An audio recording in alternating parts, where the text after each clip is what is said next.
اور قرار پکڑو اپنے گھروں میں، وقار کے ساتھ رہو اپنے گھروں میں، تمہاری اصل جگہ گھر ہے، باہر نکلنا تمہارا کام نہیں ہے۔ ہاں ضرورت ہو سکتی ہے، اس کا بعد میں ذکر آ جائے گا، لیکن فلسفہ کیا ہے؟ عورت کی اصل جگہ اس کا گھر ہے۔ جو ڈیوٹیز کی تقسیم کر دی گئی ہے اللہ کی طرف سے، اس میں عورت کا اصل مقام اس کا گھر ہے۔ میں حدیث سنا چکا ہوں کہ جب گھر سے عورت نکلتی ہے تو شیطان تاکتا ہے اس کو، اور پھر ظاہر بات ہے کہ اس سے جو فتنے پیدا ہوتے ہیں وہ سب شیطان کے ذریعے سے ہوتے ہیں۔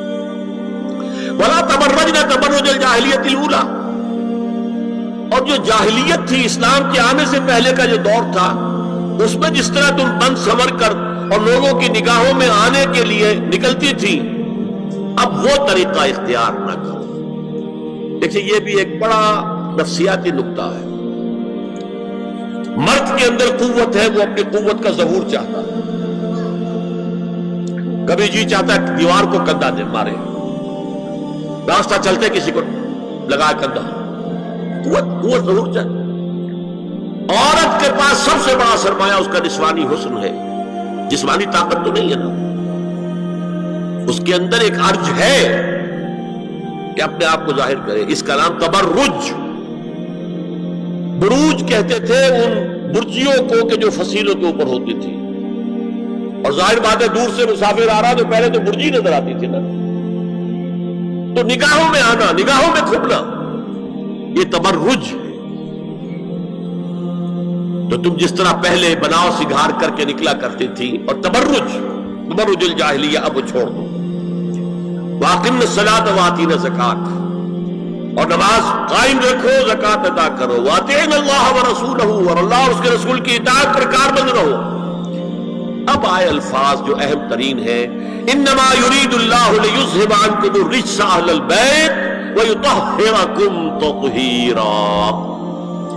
اے نبی کے گھر والیو، اللہ یہ چاہتا ہے کہ تم سے ہر طرح کی برائی، ہر طرح کی ناپاکی کو دور کر دے اور تمہیں پاک کر دے۔ پاک کرنا کر خوب خوب خوب خوب، تطہیرا، یطہرکم تطہیرا۔ کیوں؟ تمہیں نمونہ بننا ہے، تمہیں اسوہ بننا ہے۔ یہ الفاظ اصل میں آئے ہیں قرآن مجید میں ازواج مطہرات کے بارے میں۔ سارا جملہ چل رہا ہے یا نساء نبی سے۔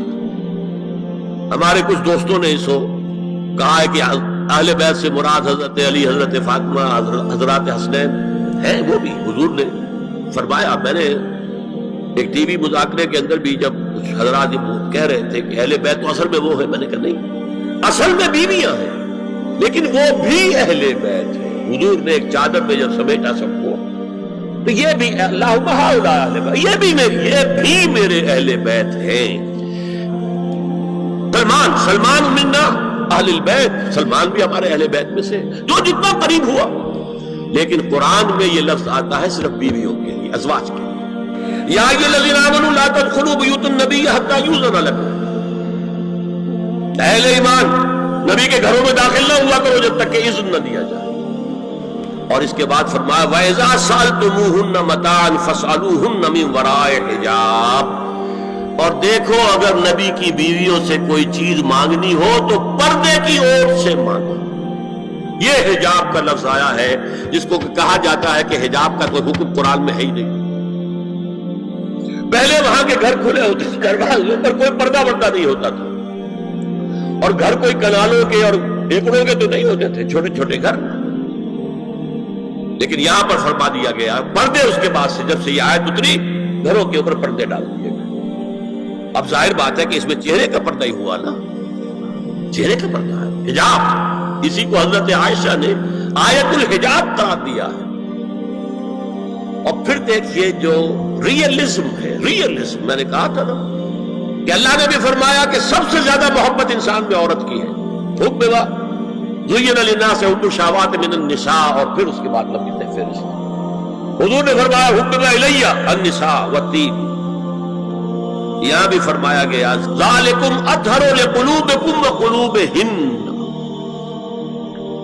یہ زیادہ پاکیزہ بات ہوگی تمہارے دلوں کے لیے بھی اور ان کے دلوں کے لیے۔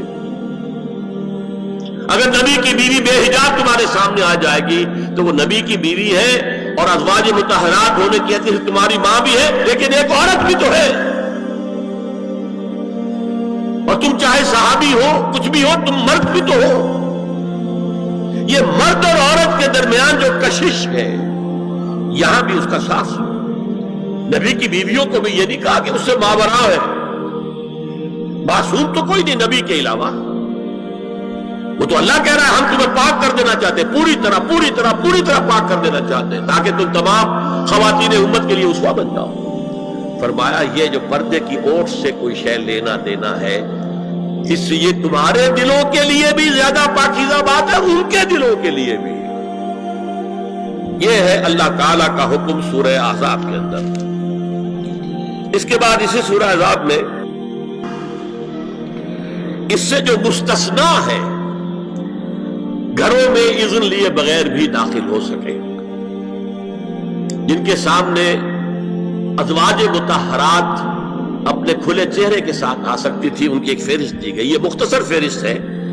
لا جناح علیہن فی آبائہن ولا ابنائہن ولا اخوانہن ولا ابناء اخوانہن ولا ابناء اخواتہن ولا نسائہن ولا ما ملکت ایمانہن واتقین اللہ ان اللہ کان علی کل شیء شہیدا۔ کوئی حرج نہیں ہے ازواج مطہرات پر ان کے باپوں کے سلسلے میں۔ ابو بکر آئے تو جائے سیدھے حضرت عائشہ کے حجرے میں، کون روکے گا؟ اور بیٹوں کے اور ان کے بھائیوں کے اور ان کے بیٹوں کے بھائی بھتیجے اور ان کی بہنوں کے بیٹے یعنی بھانجے، ولا نسائہن، اس کو میں چاہتا ہوں نوٹ کریں آپ، اپنی عورتیں، جان پہچان کی عورتیں، اجنبی عورتیں نہیں۔ اس پر مزید گفتگو ہوگی سورہ نور کے حوالے سے۔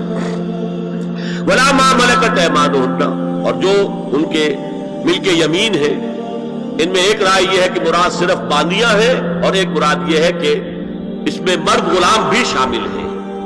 ایک رائے یہ ہے کہ مرد غلام جب تک کہ ابھی وہ بالغ نہ ہو، بچہ ہو۔ بہرحال یہ آراء ہے علیحدہ۔